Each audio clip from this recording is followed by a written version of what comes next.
로마서 1장 16절에서 17절 말씀입니다. 로마서 1장 16절에서 17절 말씀 제가 봉독해 드리도록 하겠습니다. 내가 복음을 부끄러워하지 아니하노니 이 복음은 모든 믿는 자에게 구원을 주시는 하나님의 능력이 됨이라. 먼저는 유대인에게요 그리고 헬라인에게로다. 복음에는 하나님의 의가 나타나서 믿음으로 믿음에 이르게 하나니 기록된 바 오직 의인은 믿음으로 말미암아 살리라 함과 같으니라. 아멘. 개혁주의 신앙으로 살아야 합니다 라는 제목으로 정범진 목사님께서 하나님 말씀 증거해 주시겠습니다. 사랑하는 성도 여러분, 그동안 평안하셨습니까? 믿음 생활 잘하고 계시죠? 우리 앞뒤로 한번 이렇게 인사하시죠. 믿음 생활 잘합시다.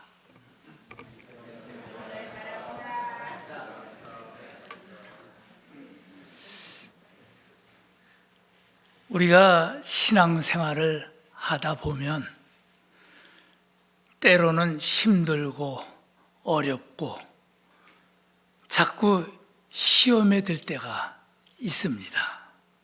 뭔가 잘 안 풀리는 답답한 상황이 생기기도 합니다. 그래서 불평이 생기고 또 불만스러운 가운데 비판도 하게 되고 때로는 다투게 되고 그게 좀 커지면 분쟁으로까지 이렇게 번져갑니다. 이런저런 신앙적 갈등이 우리 가운데 생길 수가 있습니다. 어떤 사람은 아무 문제가 없고 신앙생활도 잘 하는 것 같은데 실질적 삶을 보면 은연중에 이기적이고 물질 만능주의적인 이 세상에 나도 모르게 물들어가고 있어요. 결과적으로 비신앙적인 삶을 살게 되죠. 그렇게 되면 자연히 하나님과 갭이 생기죠. 하나님과의 거리가 생겨납니다. 하나님과 멀어집니다. 하나님과 벽이 쌓이게 됩니다. 그런데 대부분의 이러한 자신의 상태를 모르고 살아가는 게 문제입니다. 그래서 가끔씩은 자신의 신앙을 점검해 볼 필요가 있습니다. 운동선수들을 보면 잘 나가던 유명한 선수들도 슬럼프에 빠질 때가 있어요. 그런 선수들에게 코치는 진단을 합니다. 그리고 그 후에 대부분 비슷한 처방을 내놓는데요. 그것은 아주 단순합니다. 어떤 종목이든 거의 같습니다. 그게 뭡니까? 그것은 기본에서 어긋났던 그런 부분들을 바로 잡아주는 것입니다. 결국 기본으로 돌아가는 것입니다. 그것을 말합니다. 우리의 신앙 문제도 마찬가지죠. 신앙의 기본을 바로 잡아가는 것, 이것이 바로 개혁신앙입니다. 어떤 사람은 개혁이라고 하니까 그냥 확 뒤집어버리는 그런 것으로 오해하기도 하는데요. 오늘 말하는 개혁신앙이란 잘못된 신앙 부분을 바로잡아서 본연의 모습으로 돌아가는 것, 그것을 말합니다. 하나님의 뜻에 어긋난 그러한 것들을 바로잡아서 하나님의 사람으로 가꾸어가는 것, 그것을 말하고자 하는 것입니다. 기독교의 역사를 살펴보면 예수님 시대부터 오늘날까지 많은 변화가 있어 왔습니다. 기독교의 형성, 전파, 그리고 발전 과정에서 나타난 많은 종류의 사건들이 있었습니다.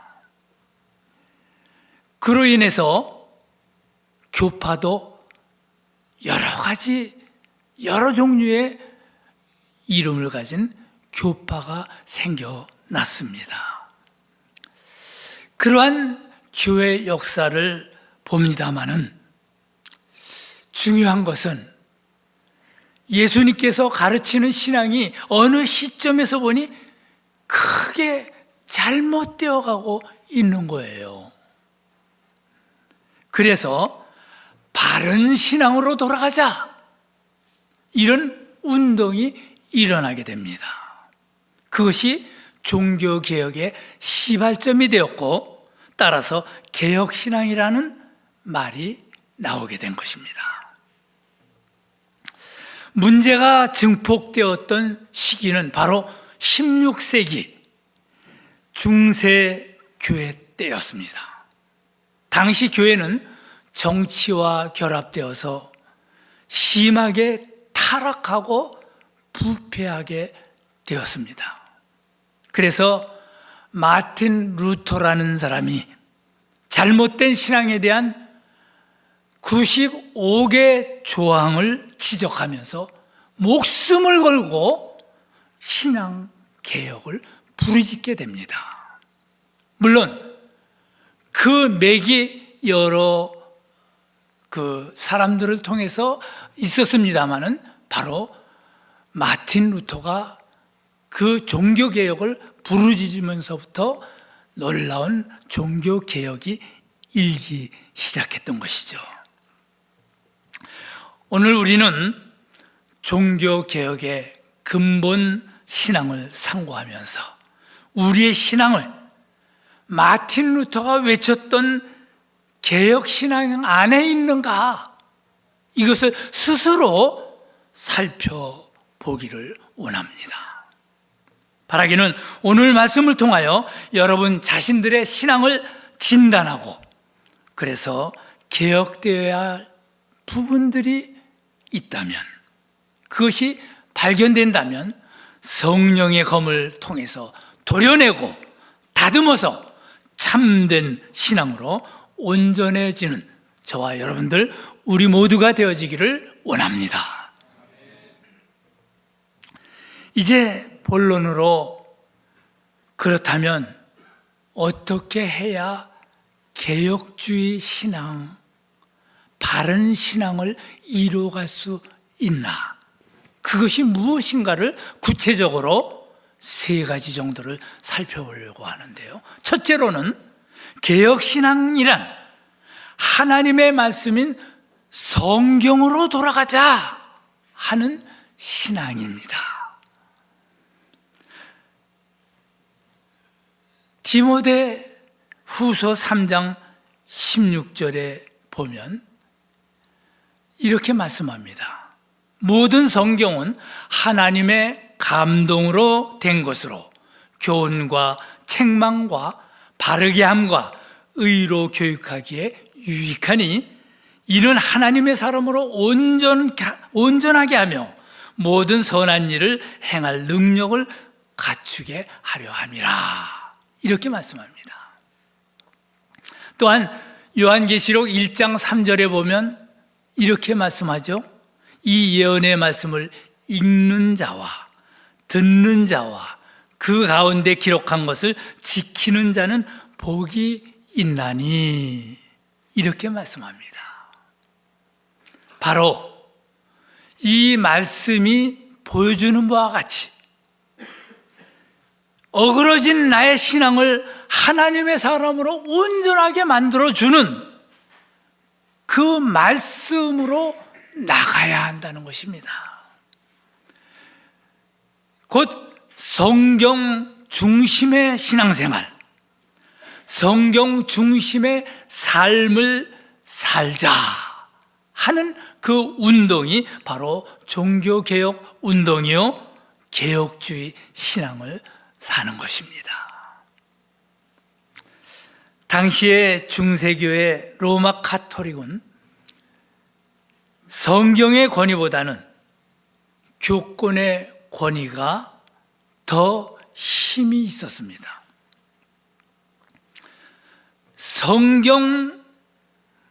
성경이 우리 신앙생활의 중심이 되어야 하는데, 그렇지 못하고 조상들의 유전과 교리, 그리고 이기적인 사욕에서 비롯된 정치화된 교권주의가 되어버리고 말았어요.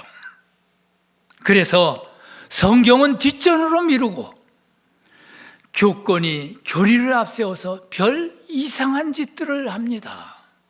그 중에 대표적인 것이 속죄권 판매였습니다. 속죄권이란 1515년 교황 레오 10세가 베드로 대성당을 짓다가 자금이 모자라요. 그러니까 그 꾀를 부립니다. 교인들에게 그 돈을 모으기 위해서 속죄권이라는 것을 만들어서 팔게 됩니다. 이 속죄권이란 죄 지은 사람이 죄 사함을 받으려면 돈을 내고 속죄권을 사야 한다는 거예요.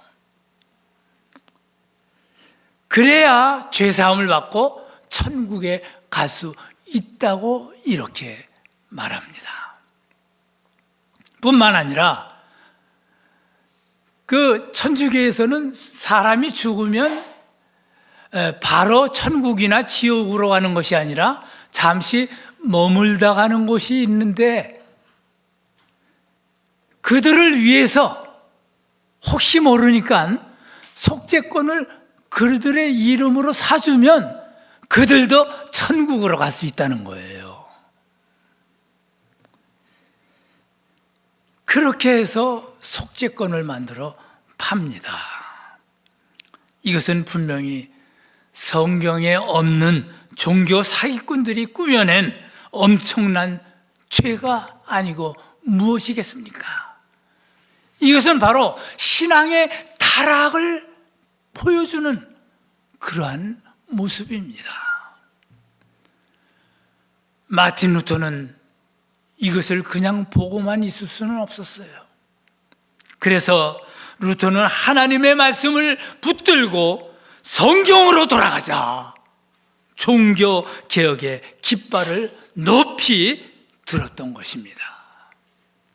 사랑하는 성도 여러분, 오늘날 여러분들의 신앙 중심은 무엇입니까?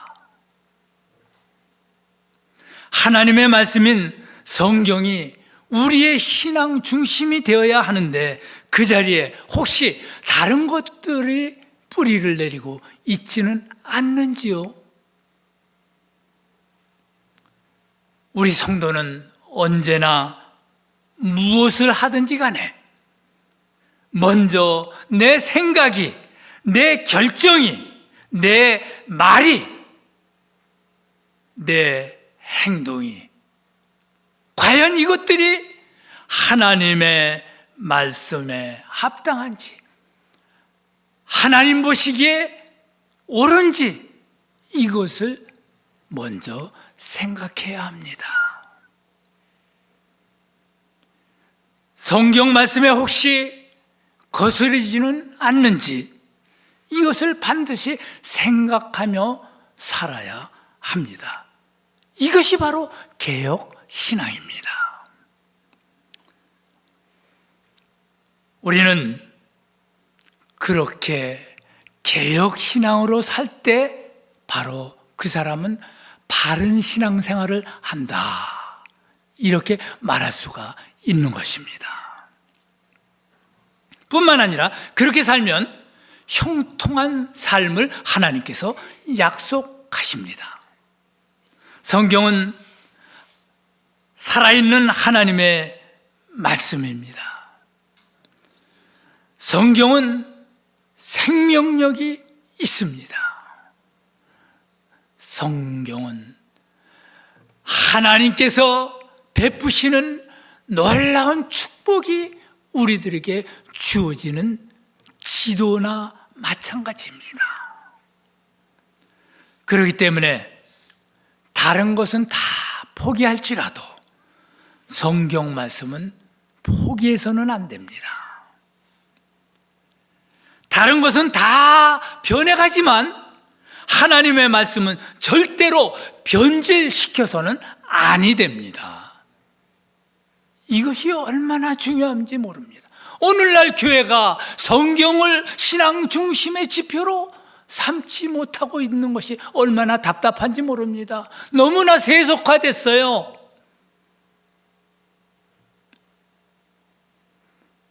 우리는 이것을 생각해야 합니다.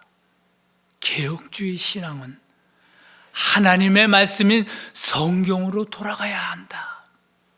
하나님의 말씀에 비추어서 내 잘못된 것을 수정하고 고치고 바로잡아 살아가는 그러한 신앙, 이것이 바로 개혁주의 신앙이라는 것을 우리는 분명히 알아야 합니다. 요한복음 5장 39절에 보면 이렇게 말씀합니다. 너희가 성경에서 영생을 얻는 줄 생각하고 성경을 상고하거니와 이 성경이 곧 내게 대하여 증거하는 것이라. 우리는 성경이 바로 우리의 생명이 되고 성경이 바로 예수님을 증거할 뿐만 아니라 그 예수님의 말씀 그리고 성경을 따라 우리가 살 때 바른 신앙으로 이루어가게 된다는, 즉 개혁주의 신앙으로 승리할 수 있다는 이 사실을 반드시 우리 마음에 새길 때 우리는 정말로 하나님 앞에 의롭다 하는 그 놀라운 칭의를 받게 될 것입니다. 그렇습니다. 교회는 바로 하나님의 말씀이 살아 역사하는 곳이 되어야 합니다. 사람의 지식이나 상식의 말이 가득한 것이 아니라 이 세상 유행을 앞세워가는 것이 아니라 하나님의 생명의 말씀이 풍성한 것이 되어야 할 줄로 믿습니다. 바라기는 우리 벨뷰 한인장로교회 모든 성도님들은 성경으로 돌아가서 성경이 비춰주는 빛을 따라 살아감으로 영원한 축복을 얻는 성도님들이 다 되시기를 예수님의 이름으로 축복합니다. 두 번째로 개혁주의 신앙이란 오직 믿음으로만 의롭게 될 수 있다는 것을 확신하는 신앙입니다. 에베소서 2장 8절 9절 말씀을 보면 이렇게 말씀합니다. 너희가 그 은혜를 인하여 믿음으로 말미암아 구원을 얻었나니 이것이 너희에게서 난 것이 아니요 하나님의 선물이라. 행위에서 난 것이 아니니 누구든지 자랑치 못하게 함이니라. 여러분, 우리는 행위로 구원받는 것이 아니에요. 그런데 당시 캐톨릭 교리는 인간이 선행으로 구원을 받을 수 있다, 이렇게 가르쳤습니다. 또한 자신의 고행으로 인해 의로워질 수 있다고 생각하고 그리고 자신의 몸을 괴롭히고 높은 계단을 무릎을 꿇고 기어 올라갔다 내려오는 등 고행과 수행으로 의로워지려고 애를 썼던 그러한 기록들이 있습니다. 그런데 하나님의 종 루터는 이것이 다 성경과 대치된다는 것입니다. 그것을 깨달았습니다.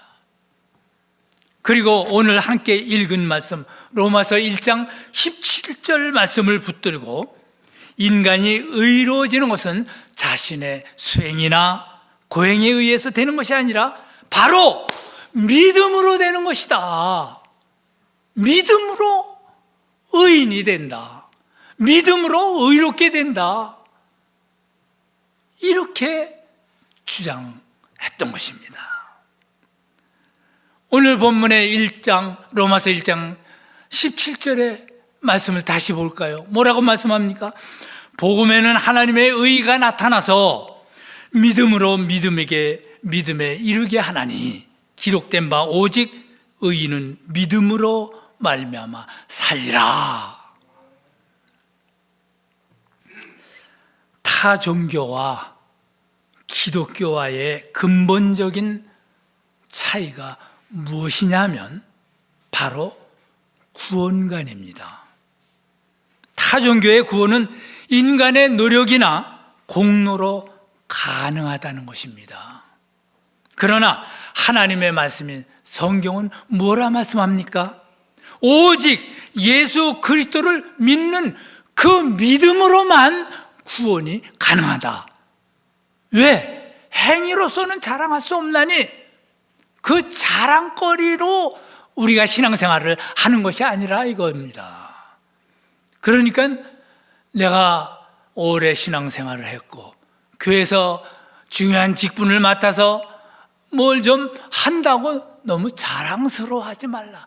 그것이 결코 구원과 연결되는 것은 아니에요. 봉사라는 것은 구원받은 사람이 감사함으로 나타나는 그 행위가 되어야 합니다. 이것이 오늘날 많은 교회가 잘못 전철을 밟아가고 있는 것이에요. 그래서 이단들이 생겨나는 겁니다. 사도행전 4장 12절에 보면 분명히 이렇게 말씀합니다. 뭐라고요? 다른 이로서는 구원을 얻을 수 없나니 천하 사람 중에 구원을 받을 만한 다른 이름을 우리에게 주신 일이 없다. 우리가 잘 아는 사도행전 16장 31절에 뭐라고 말씀합니까? 주 예수를 믿으라. 그리하면 너와 내 집이 구원을 얻으리라. 어떻게 할 때요? 주 예수를 믿을 때 구원이 이루어지는 겁니다. 요한복음 3장 16절 너무나 잘 알지 않습니까? 하나님이 세상을 이처럼 사랑하사 독생자를 주셨으니 이는 그를 믿는 자마다 어떻게 해요? 멸망치 않고 영생을 얻게 된다. 이렇게 말씀합니다. 이 말씀들을 우리가 잘 알고 있으면서도 이상하게 신앙이 변질되어 가고 있는 그러한 모습을 오늘날 우리 교회에 많이 나타나고 있는 것이 얼마나 안타까운지 모릅니다. 요한복음 5장 24절에 보면 이렇게 말씀합니다. 내가 진실로 너희에게 이르노니 내 말을 듣고 또 나 보내신 이를 믿는 자는 영생을 얻었고 어떻게 해요? 영생을 어떻게 해요? 얻었고 심판에 이르지 아니하나니 사망에서 생명으로 옮겨졌느니라. 사랑하는 성도 여러분, 우리는 다른 이상한 복음에 현혹되어서는 안 됩니다. 오직 성경이 말하는 예수 구원을 붙들고 흔들리지 말아야 됩니다. 다시 말해서 구원의 확신을 가지고 신앙생활을 해야 돼요. 구원의 확신이 없을 때 우리의 신앙이 흔들립니다. 우리의 신앙이 세속화됩니다. 각종 이단 사설에 휘둘리게 됩니다. 신앙생활에 어지러움이 생깁니다. 그렇게 돼서 영적으로 쇠퇴하게 되는 거예요. 여러분, 분명히 우리가 알아야 되는 것은 우리가 예수 그리스도를 나의 구세주로 영접하는 그 순간 우리는 이미 구원받은 자가 되는 것입니다. 구원의 확신을 가지고 살아야죠. 그래야 기쁨이 있습니다. 그래야 감사가 있습니다. 그래야 여러 가지 어려운 난관이 부딪혀와도 우리는 그것을 헤쳐갈 수 있는 것입니다. 이렇게 우리는 하나님의 말씀 안에서 자신을 갖고 가는 삶을 살게 될 때 그것을 개혁주의 신앙이라고 하고, 그리고 그렇게 살아갈 때 우리는 하나님 앞에 아름다운 모습으로 승리하면서 살게 되는 것입니다. 이 개혁주의 신앙관, 구원관을 바로 세워나가는 저와 여러분들이 되어지기를 원합니다. 그리고 마지막 세 번째로, 개혁주의 신앙이란 모든 성도가 다 하나님 앞에 제사장이라는 것이에요. 우리는 이제 하나님 앞에 나갈 때 중간에 누구를 거쳐 나가는 자가 아닙니다. 구약 시대에는 대제사장을 통해서만 하나님 앞에 나갔지만 예수님이 친히 영원한 제사장이 되셔서 하나님과 사람 사이에 휘장을 찢어 주심으로 이제는 누구나 직접 다 하나님 앞에 나갈 수 있게 된 것입니다. 이것을 신학적으로 만인 제사장이라 이렇게 일컫는 것입니다. 베드로전서 2장 5절에 보면 너희도 산돌같이 신령한 집으로 세워지고 예수 그리스도로 말미암아 하나님이 기쁘시게 받으실 신령한 제사를 드릴 거룩할 제사장이 될지니라 이렇게 말씀합니다. 그런데 가톨릭은 그렇지 않았어요. 지금도 그것을 믿지 않아요. 그 애가 죄를 지으면 신부에게 가서 고해성사를 해야 하는 겁니다. 그래서 신부가 죄가 사해졌다 이렇게 선포하게 될 때 죄사함을 받을 수 있다는 거예요. 이것이 바로 가톨릭의 이단성입니다. 우리는 어떻습니까? 우리는 직접 하나님 앞에 나와서 나의 죄를 자복하고 그리고 그리스도의 보혈로 용서함을 받습니다. 예배드리는 것도 마찬가지죠. 예배드리는 집례자가, 목회자가 있기는 하지만 여러분, 한 사람 한 사람이 하나님 앞에 나와서 마음과 뜻과 정성을 다하여 예배를 드리는 거예요. 그래서 우리는 하나님과 만남을 이루게 되는 것이고 하나님과 교제를 하게 되는 것입니다. 그런데 그들은 하나님의 말씀을 해석하는 권한 자체도 신부들에게만 주어졌다고 말합니다. 평신도들은 그저 신부들에게만 의존하도록 교권을 장악했어요. 오늘 광고를 보니까 집사님이 성경 공부를 가르치고 이런 게 있을 수 없는 거예요. 그런데 우리는 누구나 하나님의 말씀을 다 우리가 읽고 그리고 깨달은 그 바를 가지고 하나님 앞에 나갈 수 있는 것입니다.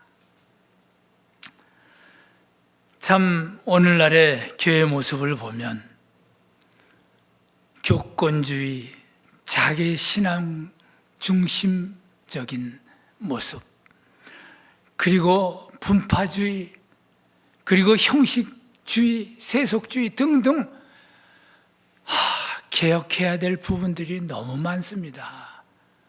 그런데 왜 개혁을 안 하는지요? 좋은 말만 합니다. 강단에서 달콤한 말만 합니다. 아니요, 하나님의 말씀만 전파되어져야 합니다. 아까도 제가 서론적으로 잠시 언급을 했지만 우리는 하나님의 말씀 중심으로 살아갈 때 그것을 바른 신앙이라고 말할 수 있는 거예요. 다른 것 다 필요 없어요. 사실 이 강단에서는 하나님의 말씀이 선포되어져야 합니다. 그것이 듣기 좋든 싫든 하나님의 말씀이 선포되어질 때 우리는 그 말씀을 통해서 우리의 신앙을 바로잡아 개혁주의 신앙으로 하나님과의 바른 교제를 할 수 있는 것이죠. 바라기는 우리 교회와 성도들은 신앙 개혁을 계속적으로 이루어가기를 원합니다. 그냥 한 번에 그치는 것이 아니에요. 자주 신앙을 점검하고, 그리고 나 자신의 잘못된 부분, 하나님의 말씀에서 멀어졌던, 어그러졌던 그 부분들을 다시 되돌려 와야 합니다. 그래야 무리가 없어요.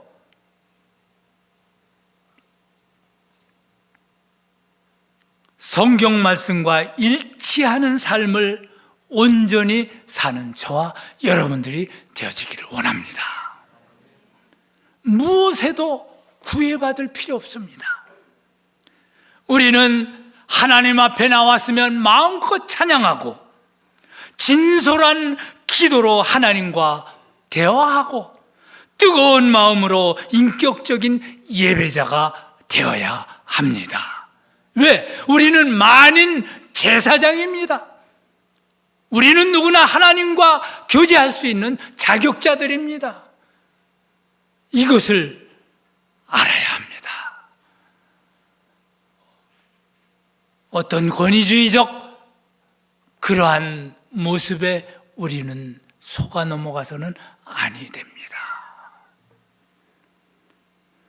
사랑하는 성도 여러분, 생각해보면 여러분들은 정말로 신앙적으로 복을 받은 분들이에요. 왜냐하면 우리 교회가 소속된 총회는 개혁주의 신학 바탕으로 세워진 교단입니다. 따라서 우리 교회와 성도들은 담임 목사님의 지도 아래 교단 총회의 신앙과 신학에 발맞추어서 개혁주의 신앙으로 가장 바른 신앙을 추구할 수 있기 때문입니다. 우리 교회가 속해 있는 교단 이름을 알고 계십니까? 미주 한인 예수교 장로회. 내가 다니는 교회 교단 이름도 모르면 안 되죠? 영어로는 코리안 아메리칸 프레스베테리안 처치, 약자로 KAPC라고 합니다. 그런데 우리 교단에 요약된 교리 신조가 있습니다. 그 교리 신조를 보면 미주 한인 예수교 장로회 회원인 우리는 가장 진실한 마음으로 오직 성경만, 그리고 성경 전체가 하나님의 감동으로 기록된 정확하고 무오한 하나님의 말씀으로 믿으며 성경만이 우리의 신앙과 생활의 유일한 지침과 법칙으로 믿는다. 아멘? 이것이 우리 교단, 우리 교회에 요약된 교리 신조입니다. 그래서 우리가 세례문답이나 또는 임직자 예식 때 반드시 이것을 서약합니다. 그렇습니다. 우리는 다른 데 포커스를 두지 않습니다. 하나님의 말씀에 포커스를 둡니다. 하나님의 말씀만 믿고 하나님의 말씀의 가르침을 따라서 나의 잘못된 부분들을 수정해 나가고 고쳐 나가고 바로잡고, 그래서 개혁주의 신앙으로 살아가는 바른 신앙을 이루어가기를 힘쓰는 교회이기 때문에 그러한 교회 안에 여러분들이 회원으로 이렇게 신앙생활을 한다는 것, 그야말로 축복 아닌 축복이 아니겠습니까? 진짜 큰 축복인 줄로 믿으시기를 바랍니다. 그래서 우리는 뭡니까? 뭐 교만해서는 안 되지만 자부심을 가져야 돼요. 예? 신앙의 자부심, 이것도 중요합니다. 신앙의 자부심을 가지고, 그리고 구원의 확신 아래 힘써 감사하면서 충성해 나가는 저와 여러분들이 되어지기를 원합니다. 이제 결론으로 말씀을 정리해 봅니다. 개혁주의 신앙이란 하나님의 말씀인 성경으로 돌아가자는 것입니다. 개혁주의 신앙이란 오직 믿음으로만 의롭게 될 수 있다는 그것을 확신하는 신앙입니다. 개혁주의 신앙이란 성도 모두가 하나님 앞에 자유롭게 찬송하고 기도하고 예배하는 가운데 하나님과 교제할 수 있다는 만인 제사장 그 자신이 나도 속해 있다는 것을 깨달아야 한다는 것입니다. 이 말씀과 같이 이제 우리는 개혁주의 신앙으로 무장하여 흔들림이 없는 구원의 확신을 가지는 성도가 되어지기를 바랍니다. 또한 기쁨과 감사가 넘치는 헌신의 신앙생활을 통해서 하나님께 영광을 돌리며 복음 확장에 쓰임이 되는 복된 성도들이 되어지시기를 예수님의 이름으로 축복합니다.